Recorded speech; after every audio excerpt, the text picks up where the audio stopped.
Hello दोस्तों, स्वागत है आपका हमारे यूट्यूब चैनल में। भारतीय मुद्रा कहूँ या भारतीय रुपया या नोट दिखने में सभी कागज़ के समान और भिन्न भिन्न रंगों में दिखाई देते हैं। ठीक उसी प्रकार अलग अलग देशों के पास अपनी स्वयं की मुद्रा होती है जो अलग अलग रंगों एवं डिजाइनों में बनाई जाती है, लेकिन दिखने में कागज़ के जैसी दिखाई देती हैं। लेकिन सारा कारोबार इसी पर टिका हुआ है। यह कहना बिल्कुल सही होगा कि आपका और हमारा जीवन भी इसी कागजी नोटों से चल रहा है, लेकिन इसको बनाने के लिए इसमें बहुत सारे सिक्योरिटी फीचर्स होते हैं जो अपने आप में खास होते हैं, जिससे असली एवं नकली नोटों को पहचानने में आसानी होती है, चाहे महात्मा गांधी जी की फ़ोटो हो या उसमें लिखे हुए नंबर।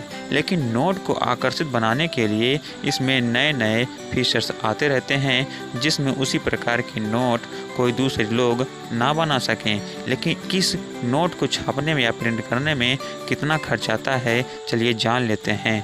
500 रुपये की नोट को छापने में लगभग 2.57 रुपये अर्थात लगभग 2.5 रुपये का खर्च आता है, और 200 रुपये के नोट को छापने में 2.37 रुपये अर्थात यह भी लगभग 2.5 रुपये का खर्च आता है, और 100 रुपये की नोट को छापने में लगभग 1.5 रुपये का खर्च आता है, और 50 और 20 और 10 रुपये के नोट को छापने में लगभग 1 रुपये का खर्च आता है। यह खर्च समय के अनुसार लगभग 10 पैसे, 20 पैसे, 30 पैसे तक बदलता रहता है। अब जान लेते हैं यह नोट कहाँ और कैसे छापी जाती है। नोट छापने का काम सुरक्षित एवं सिक्योर होता है, जिसकी खबर बहुत कम लोगों के पास आ पाती है। भारत में नोट भारत सरकार और भारतीय रिजर्व बैंक के आर्डर पर छापे जाते हैं। इसको छापने के लिए केवल सरकारी प्रिंटिंग प्रेस को इस्तेमाल में लाया जाता है। जो भारत में अभी 4 प्रिंटिंग प्रेस हैं जिसमें नोटों की छपाई की जाती है। वे हैं नासिक, देवांश, मैसूर, सालबोनी में छापी जाती है। यह खास प्रकार के कागज़ पर स्विट्जरलैंड के इंक की मदद से नोटों की छपाई होती है। इसमें इंक का इस्तेमाल अलग अलग जगह अलग अलग प्रकार से किया जाता है। इस इंक में हर साल कुछ न कुछ बदलाव कर दिया जाता है, जिससे दूसरे देश के लोग इस प्रकार की नोट को ना छाप सकें। लेकिन जो इंक स्विट्जरलैंड से मंगाए जाते हैं उसका काम क्या क्या होता है, चलिए जान लेते हैं। इंटेंग्लो इंक का इस्तेमाल महात्मा गांधी जी की मुस्कुराती हुई तस्वीर को बनाने में किया जाता है। फ्लोरेसेंट इंक का इस्तेमाल नोटों पर नंबर को छापने में किया जाता है।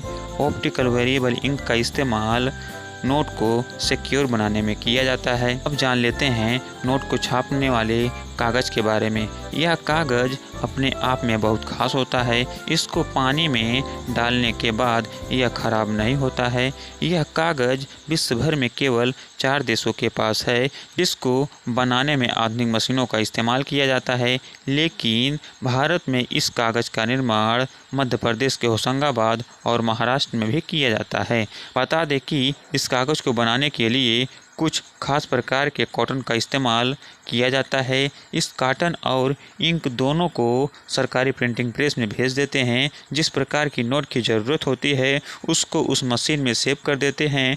कुछ ही समय में जितने नोट छापने का अधिकार होता है उतने नोट छप जाते हैं। लेकिन इस नोट में इसके बाद भी बहुत सारे फीचर्स छिपे होते हैं जिसकी जानकारी अभी भी किसी के पास नहीं हो पाती है। यदि पता चल भी जाए तो इसमें हर साल कुछ न कुछ बदलाव होते रहते हैं। आपके मन में विचार आ रहा होगा कि जब भारत के पास नोट छापने की मशीन और उस छापने के लिए बहुत कम पैसे खर्च किए जाते हैं, उसके बाद भी भारत इतना क्यों गरीब है? क्या ज़्यादा नोटों को छापकर अमीर नहीं हो सकता है? इसकी जानकारी हम आपको अपने अगले वीडियो में बताने वाले हैं। और इसी प्रकार की जानकारी से जुड़ी वीडियो देखने के लिए वीडियो को लाइक और चैनल को ज़रूर सब्सक्राइब करें। वीडियो देखने के लिए आपका बहुत बहुत धन्यवाद।